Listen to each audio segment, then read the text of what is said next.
Sabi ka, Ang cute-cute ng bati. ako po. Kapatid ko yun. Oo nga eh, kaya nga tuwang-tuwa ako. Hindi lahat binabati ni Kat. Bye-bye ito. Bye-bye, Scar.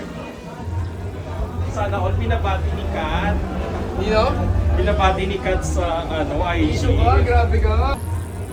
Sana all binabati ni Kat. Nino? Binabati ni Kat sa IG. Issue ka, grabe ka. Ang cute-cute ng bati. Ako po. Kapatid ko yun. Oo nga eh, kaya nga tuwang-tuwa ako. Hindi lahat binabati ni Kat. Bye-bye!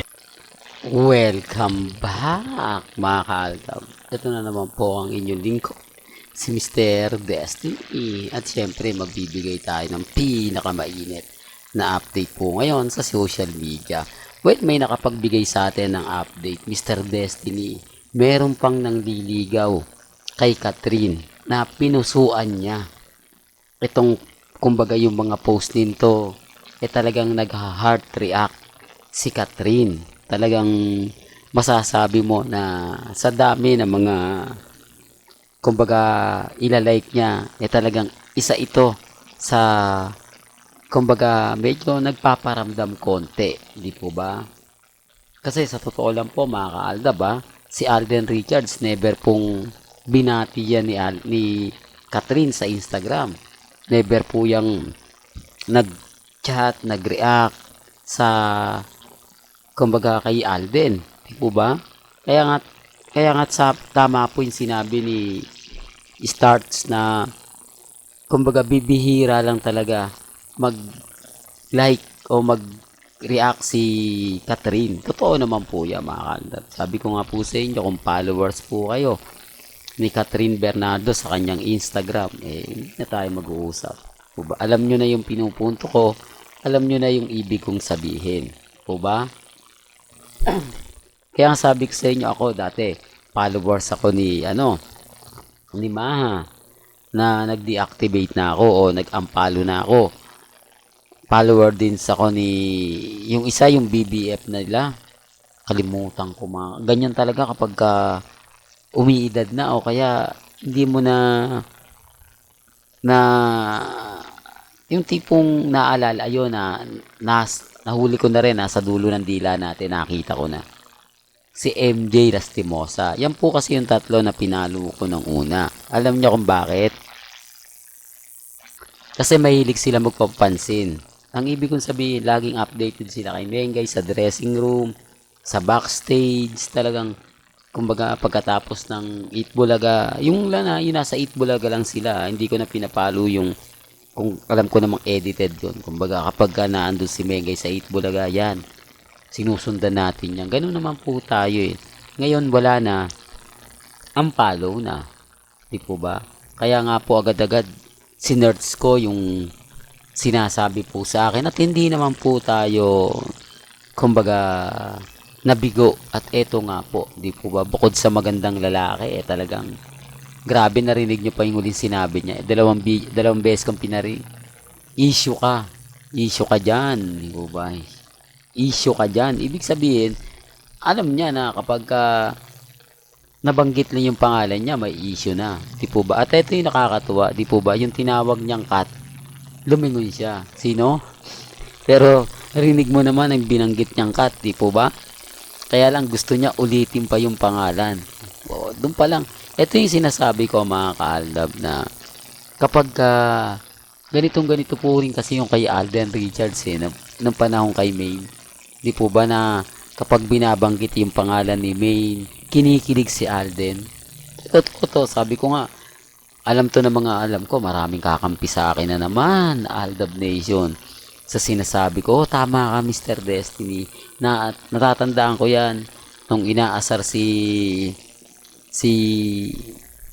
Alden ni Jose, di po ba, pati ni Wally. Kasi kung matatandaan nyo, nagdagal po si Mengay sa Maldives, di po ba? Wala siya. Tapos nung nag-react si Jose na, hindi, wala si Maine po ba, nag-react siya. Ba't tinikilig kapag nababanggit mo yung pangalan ni Maine? Totoo to, alam ko, sabi ko nga po sa inyo, alam ko maraming kakampi sa akin, maraming magre-react na Aldab Nation. Oo, totoo yan. Totoo yan sabi ni Mr. Destiny, talagang mababakas mo yung dimple ni Alden kapag binabanggit sa kanya si Maine. Di po ba? Real talk mga ka-Aldab, pat ganito rin to. Di po ba? Hindi ko sinasabing siya na. Kumbaga sa akin, mapapaisip lang po kayo.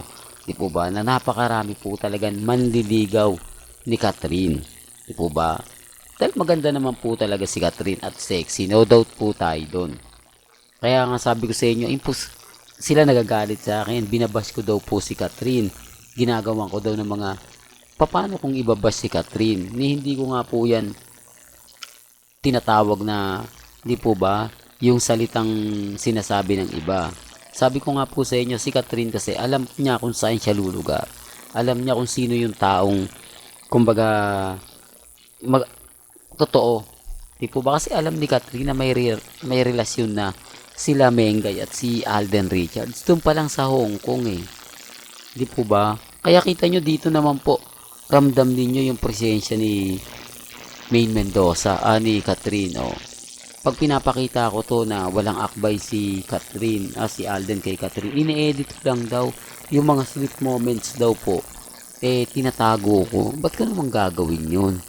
Di po ba? Ba't ko naman gagawin yun?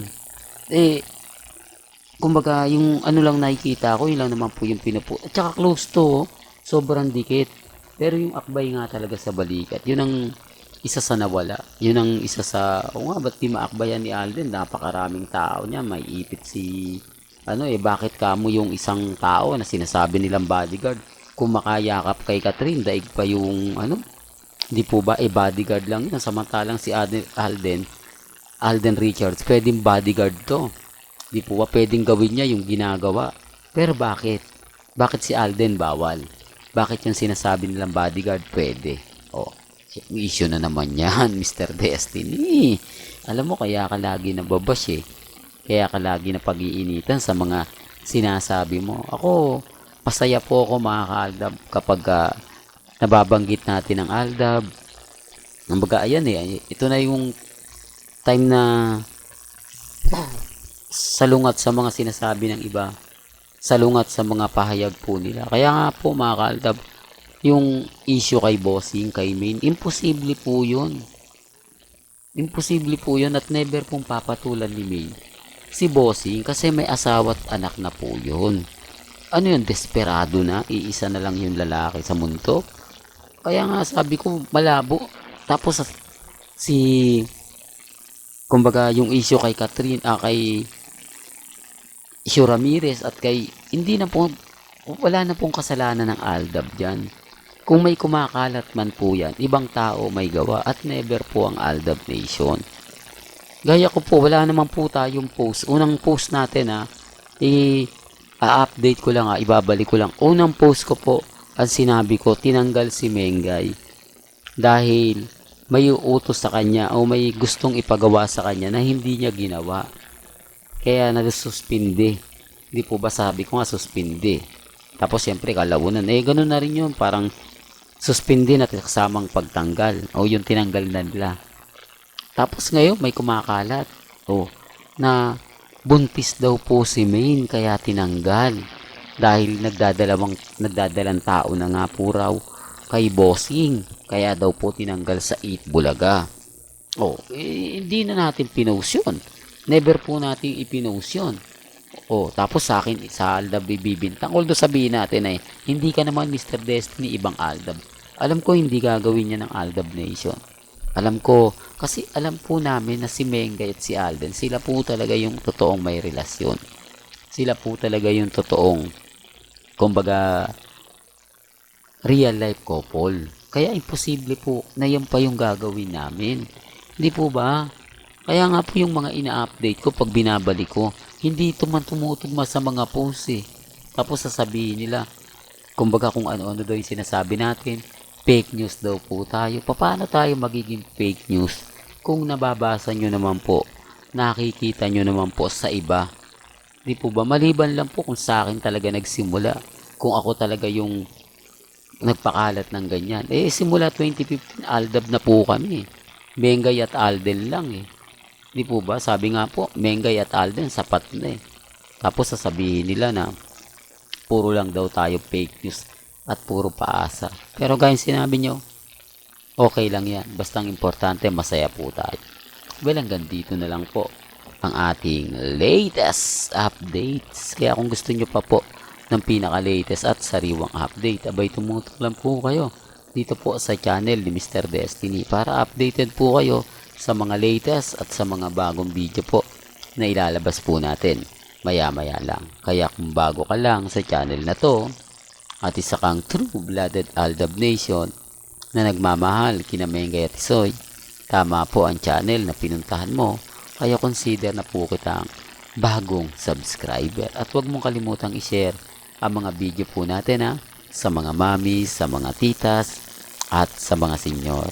Hanggang sa muli, salamat po sa panonood at pakikinig.